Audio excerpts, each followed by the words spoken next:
Are you looking to take your personal finances to the next level? Well, you're in the right place. Welcome to the Monday Money Tip Podcast, presented by I Was Broke, Now I'm Not, with your host, Joseph Sangle. Well, welcome to the Monday Money Tip Podcast, presented by I Was Broke, Now I'm Not. My name is Joseph Sangle. We are fired up to help you along your money journey to live a fully funded life. Today's episode number is 189. That is the voice of, say your name. Megan Hibbard. Yeah, see, I always say it, so I thought you'd say it. And yes, and you are my fabulous co-host of the podcast, and 189 episodes in. Can you believe it? That's crazy. Can we make it to 200? Yeah. Let's go. And today is a very special day. It is Valentine's Day. Valentine's Day. I hope you've bought something very nice for your husband, and I'm confident that I have bought something very nice for my bride. And so tell everybody what we're going to talk about on this Valentine's Day, a very romantic topic. At least we're not talking about estate planning and you're dying. You're passing the finances off. Remember when we did that episode? Mm-hmm. All right. So the title of this episode is This or That, Save or Pay Off Debt. So we're excited to introduce yet another series we'll be featuring from time to time. It's called This or That. With this series, we'll be addressing familiar quandaries, what a word, commonly encountered along one's financial journey. So today's quandary is save or pay off debt. So should I focus on building up my savings account, or should I use extra money to pay off debt? That's a great question. And I like this series, This or That. I like it. Mm-hmm. And before we dive into that, we are going to go to one of those, it's one of the most expected, anticipated section of the podcast. You know what it is. If you're a regular listener, let's go. Now it's time to get caught up with our current money events. The Monday Money Tip Podcast is sponsored by the Fully Funded Life Membership Program. The Fully Funded Life Membership Program provides all you need to begin winning with money and live a fully funded life. Fully Funded Life includes 4 key components: courses, challenges, coaching, and community. Courses provide financial education. Challenges help you make massive progress in a specific money skill. Coaching is provided by the Fully Funded Life Certified Coaches through open office hours held multiple times each month. All of the courses, challenges, and coaching results in an outstanding community that help equip, motivate, and encourage you to take your next financial steps toward your fully funded life. Fully Funded Life, courses, challenges, coaching, community. All that's missing is you. Learn more and receive a special offer for Monday Money Tip listeners today at fullyfunded.life/MMT. That's www.fullyfunded.life/MMT. Well, today's current money event section. We should have some Kenny G saxophone music playing for Valentine's Day. Well, we're going to talk about, for this current event section, ways to show you love each other financially. Isn't this nice? For Valentine's Day. I remember one of our good friends that I kind of met when I moved to South Carolina, and he was the top student at Anderson College at the time and became the worship leader of our church. But at the time, you know, he was at school, and he had a Valentine's Day thing in his band. He named himself Dr. Love for the thing. It was awesome. So I thought about naming myself that here. So Dr. Love, Joe Sangle, saying ways to show you love each other financially. Number 1, prepare and follow the budget. Isn't that awesome? Very romantic. It's very romantic, but it is. It really is. Because when you prepare and follow the budget the way that we teach you, it really is way more than a budget session. It is a dream funding session. That's what it should be. Maybe people would sign up for budget sessions more often with their spouse if they realized that it was a dream funding session. And so maybe you want to call it that. So prepare and follow the budget. It is a way that you show that you care about each other's plans, hopes, and dreams, the shared ones and the individual ones, to make sure that you fund them. Now, the second one is to use your spending money to buy something for your beloved. Isn't that nice? I used the word beloved today. Nice. So use your spending money. So now watch this. When I say use your spending money, every month in the Sangle household, each of us, Jen Sangle, Joe Sangle, gets spending money allocated to them. Do you get Do the Hibbards get spending money? Yeah, but I'm really bad about spending it. Yeah, of course. So Jen Sengel doesn't either. I'm sure Jordan has no problem making his disappear, right? But I have no problems making mine disappear but in the first 7 days of the month. But watch this. If you use your spending money, the money that's allocated for you to spend on you, and you use it instead to buy something for your beloved, woo, especially when you've saved some of your spending money for quite a while, and you get something that she has really wanted or he has really wanted, let me tell you right now, that is a way that you can show you love each other financially.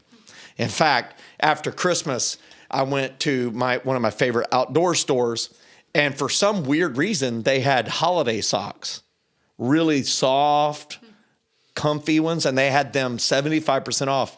It was $2.50 for 3 of them, three pairs of socks. And so I bought some for my bride. Spent a whole $2.50, 250 cents if you want to sound like a lot, and brought them home to her. Isn't that nice? I love fuzzy socks. I love fuzzy socks. Yeah, and so when you use spending money to buy something for your beloved, woo, that is romantic. Unbelievable. Okay, number 3, fund future dreams. When you fund future dreams like retirement, vacation, some special event like a concert or play or a house project, come on. It is unbelievable, and it is wildly romantic. It just really is. And so I encourage you to do that. That is a great way to show that you love each other financially.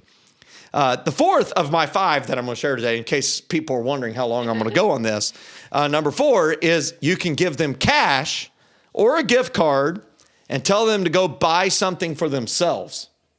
That's very awesome. I remember one time, I stole off to New York City with my bride, and this is many years ago. And when our plane took off, an engine caught fire, and so we had to emergency land. It was very special. And they put us on a shuttle and took us to the next airport, and we got on another plane immediately. That's how you learn to ride a horse, is when one kicks you off, you get right back on it. We flew up there, and so we got there in one piece, not on fire, and it was awesome. And could you see the fire?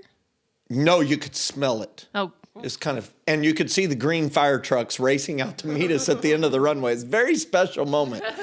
And my wife was totally clueless. She had her earbuds in, was reading. She didn't even see the flight attendant completely lose her ever-loving mind, panicked, running and back and forth in the plane, and the clanging from the cockpit, bang, bang, bang, bang. I can hear it in my head. Ooh. And we landed. It gives me like and anxiety. she said, "We're here already?" We'd been in the air like 4 minutes. So it's kind of weird.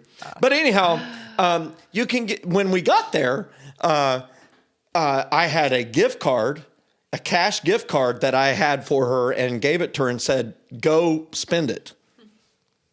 And it was a way that I showed her that I loved her financially. It was awesome. And she didn't spend it. She spent very little of it. So weird. But it was the thought that counts. And then number 5 is you can give them a gift card to their favorite small splurge, whether that's Starbucks or Dunkin' or some local coffee shop or whatever. It's the little splurge, and make sure the gift card allows them to go on like 5 or 6 splurges.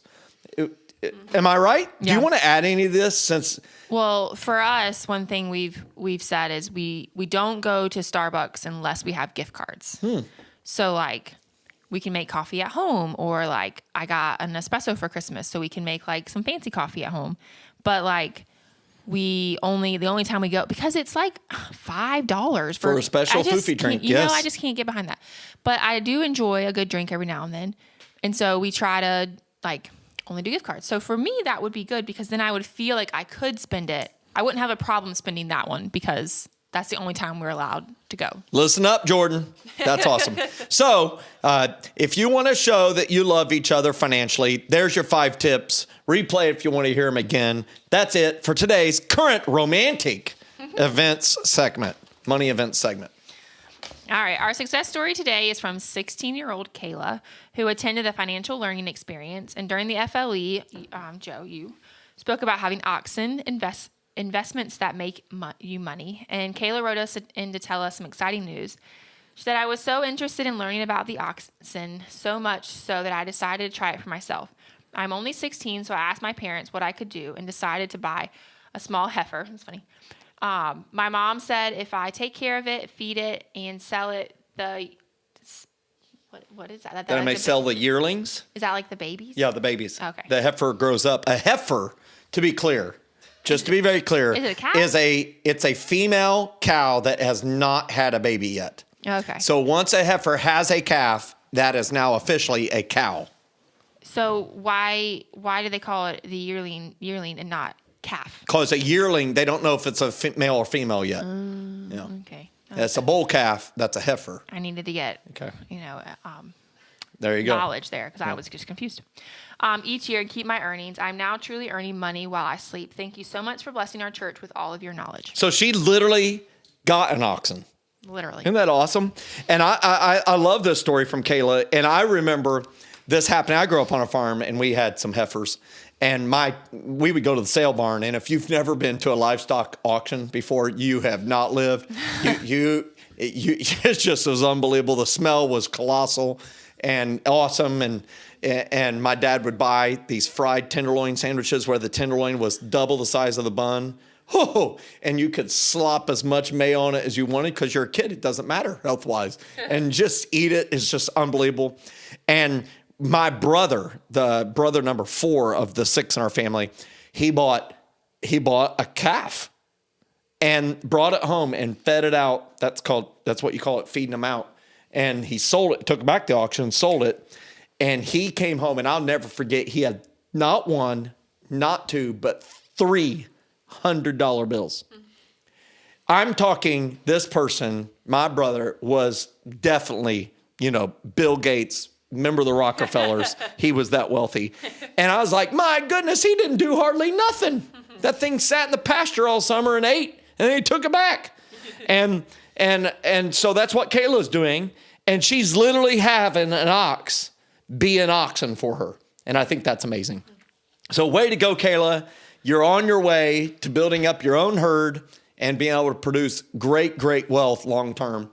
And many people build a lot of wealth with cattle. So way to go. Mm-hmm. I am fired up over that. That's probably the best success story I've ever heard on the podcast. That's a good one. And then now we all know about livestock. If you didn't. You listen to this podcast, you never know what you're going to learn about. Livestock, hunting, fishing. You just never know. All right, so our question for today is save or pay off debt. So should you focus on building up my savings account or should I use extra money to pay off debt? Yes, that is today's quandary. It's a this or that. Hey, I have money. Should I save the money or should I use it to pay off debt? And I think we can all agree that both of these are good decisions, saving money or paying off debt. But, really the question is, should I focus on building up my savings account or should I use extra money to pay off debt? And I'm going to answer it, and then we'll dive into it. But the answer is it depends on where you're at in your financial journey. That really is the answer. I like to say this all the time is people are looking at their life and they're looking at their money and they realize there's all types of things competing with each other. Mm. Should I save money or should I use the money to pay off debt is one of the competitions. Mm-hmm. Another one is I want to be able to invest for retirement, but I also have my kids that need to go to college. Maybe an upcoming episode coming your way in the this or that series. Another one is I want to give money away, but I'm broke right now. What do? I need to save it or pay off debt or something else. I need to keep it. So should I give it or keep it? Is a this or that. And this one today we're focusing on, should I focus on building up savings or should I use the extra money to pay off debt? And we say it depends because it really does depend. And as you know, we like to use the Fully Funded Life ladder around here. And so we're going to put it on the screen. If you're watching on YouTube, you can look in the notes and download it. If you've got the copy of the book, I Was Broke, Now I'm Not, you can get it there too. But really, when you look at the ladder, rung 1 is to set goals. Rung 2 is to save money, start with a month's worth of expenses. Rung 3 is invest enough to capture a full company match or $100 a month, whichever is greater. Then rung 4 is pay off your debt, except for your house and business debt if you have it. Rung 5, build that emergency fund from rung 2 to a minimum of 3 months worth of expenses. Rung 6, place 15% of your gross income, that's before taxes or anything's taken out, into tax advantage investments. Rung 7 is pay off your house and business debt if you have it. Rung 8 is to increase that rung 6 investment from 15%, go to 30% into tax advantage investments. And rung 9 is to live a fully funded life. Being able to do exactly what you're put on earth to do, regardless of the cost or the income potential. Now I've internalized that ladder. Like I did that. That's not in front of us anywhere. But, I wrote it. So that kind of helps me in the memory of it. But let's look at this. If you are at ground level 0, maybe you may feel like you're below ground level. So, Megan, what should they do? They have extra money. Should they save it or should they pay off debt? First, you should save it. You should save it. How much should they save? 1 month of expenses. 1 month of income or expenses? Expenses. Now, many times people say, well, 1 month's worth of income, and they're right because their expenses are equivalent to their income. They're spending everything that comes in. So we encourage you to look at what it takes your household to run for a month and use the money that you have that's extra to build that savings to that. But if you already have a month's worth of savings, let's say your household runs on $4,000 a month. Let's just say that number. And that's not your income. Maybe you have $4,200, but your outgo is $4,000. You should have $4,000 for your rung 2 savings. And why should you do that? Well, it allows you to have a monthly budget where it doesn't matter how often you're paid. It allows you to sleep better at night. Yeah. You can accommodate pretty much any large unexpected expense, right? Yeah. So do you remember the day that you achieved rung 2 savings wise? Yeah. I think it's well documented that I'm a big saver. And so for me, that was super important for me to do before I did anything else. Did you do that while you're in college? I started, so let's see. I started my savings account in 1994. Okay. So what year are we in now?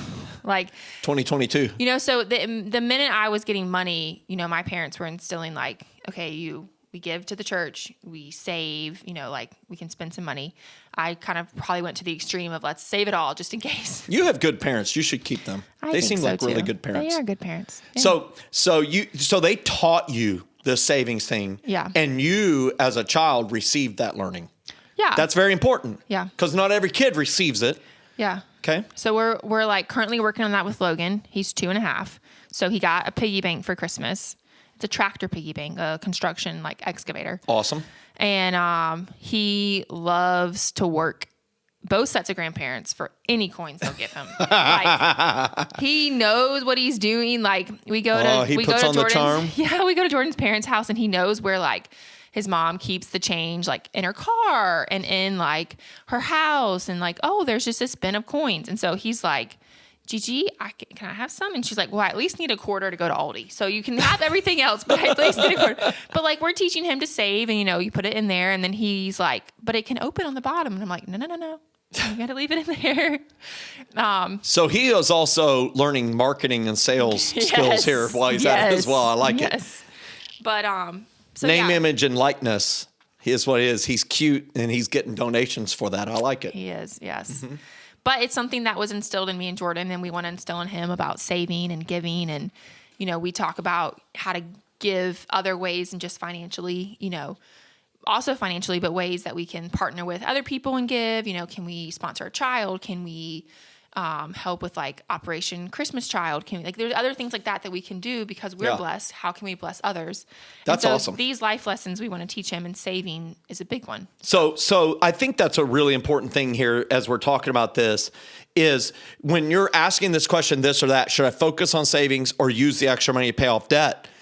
Hey, if you don't have that rung 2 1 month's worth of savings, you should not pay anything more than minimum payments on your debt. Yeah. Now, I know someone's about ready to wreck their car because they're like, pay minimum payments on my credit card. And listen, I didn't say forever. I said until you get to rung 4. Yeah. Because there are important financial decisions. And yes, you could go out of order. But what I find is that if you skip the step of saving the money first and having a month's worth of expenses, you'll constantly fall back off the ladder. Because let's look at the scenario. If you choose instead to skip rung 2, You choose to skip the rung 3, which allows you to start to see the power of compound interest through investing, and you miss out on a company match if that's there. And you go straight to rung 4 to pay off debt. And the reason people skip it is debt has this negative energy. They're sick of it. They're embarrassed by it. They're humiliated by it. They're frustrated by it. They want to break up with debt. And so you'll pay every extra dollar to debt. Every extra dollar debt, you're paying extra on the credit card, extra on the car, extra on the student loan, extra on everything. And you have nothing in savings. Well, one thing we know for sure around here is that life's going to happen. And it costs money. And it's going to cost money. And how are you going to pay for it? Because you don't have money for surprise expenses saved up in an unexpected emergency fund, unexpected expense emergency fund. And so what is going to happen? You're going to put it back on credit. Your car tires blow out, wear out, and there you go on the credit card. And people, this is when they say things like, I just can't ever seem to get ahead. It's like 2 steps forward and 3 steps back. And I just say, no, it's just that you have your decisions out of order.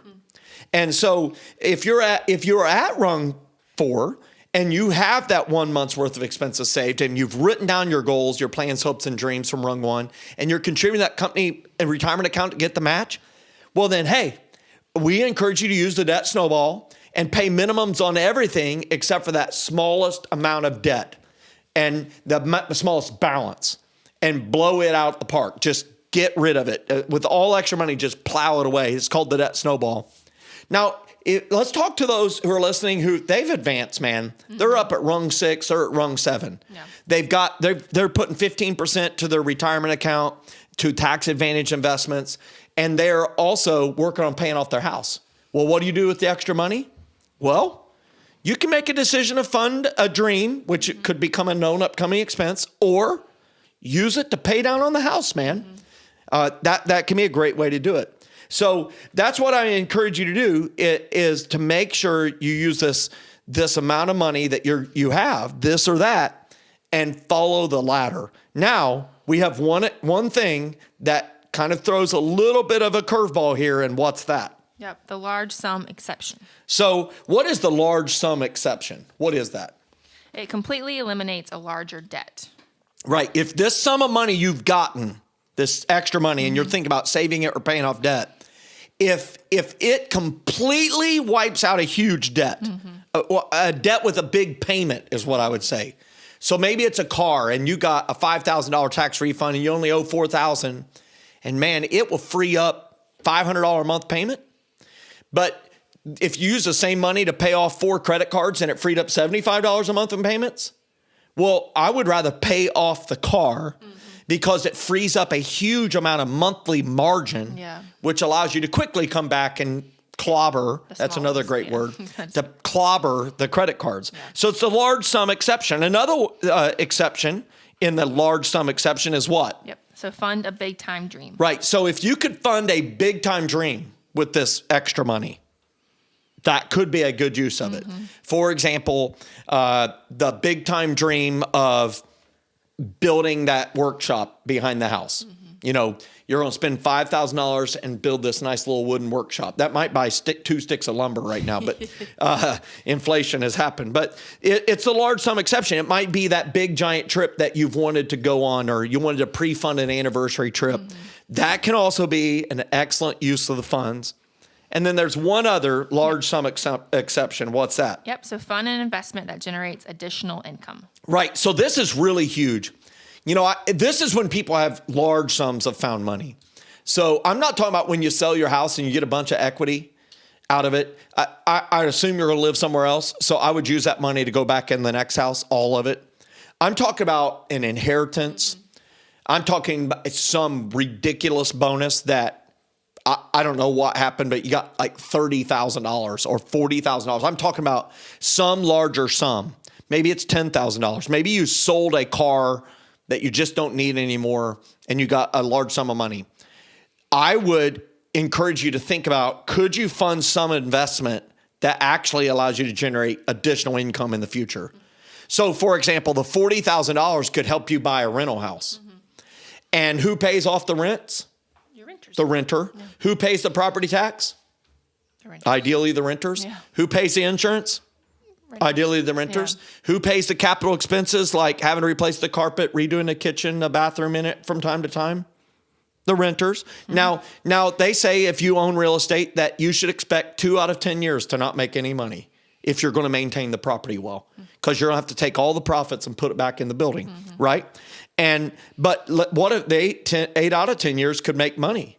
And what if you could use that $40,000 to buy that rental house and it grows in value? That becomes business debt because it's investment. It'd be rung number 7, pay off house and business debt. That's where you'd be working on it at. Well, let me tell you, that thing over 15 years, if you had it on a 15-year note, it could be paid off by your renters. It could be worth $200,000 and could be producing $800 to $1,000 a month in rent or more. That might go farther than paying off some debt that, I paid it off, but it didn't really free up. It freed up $500 a month. So and it doesn't build equity. Yeah. So I really encourage you to think about the large sum exception. And that's a great way to end this or that. The save or pay off debt is follow the ladder and pay attention to what we call the large sum exception. Yep. Any last words you'd like to share? I think ultimately, if you've listened to the podcast, most things we say come back to the ladder. And so I think making sure you're familiar with it, print a copy out, put it where you pay bills, put it where you're doing, your financial things, just so you can see it. So okay, I've completed this. And a lot of them we say, like, a lot of them take some years to complete. Like if you're paying off your house, it's not like did it. Like it usually takes a while, but some of them are. Did you write your plans, hopes, and dreams down? You either did or you didn't. Like some of those steps those rungs you can climb up very quickly. And so, just knowing that and going through the ladder and really trying to figure out where you're at, what's rung you're on, how long it's going to take you to get to the next rung, just so you have like goals in your head as you're thinking through this, saving or paying off debt. Because maybe you are focusing on saving money, but maybe in the next year you can start focus on paying off debt. And it's not like, oh, it's going to take me 6 years before I can start. Exactly. You have a timeline when you can start focusing on the debt. Exactly. And I like that word focus. Really what we're teaching is focus on a thing, not 7 things. It allows you to have a much greater advancement in your climb up the ladder. So today's quote is from a pastor that I heard as I was preparing to visit there and speak. Pastor Ben Pierce of Generation Church in Jupiter, Florida. Beautiful place. He said this in a statement. He said, your older self is counting on your younger self to be wise. And that's really what we're saying here is we're encouraging you to make good decisions now because the Lord willing, you're going to be older one day than you are today. And you want to make sure that you made wise decisions today so that you can reap the benefits and the harvest of that later. Yep. Awesome quote.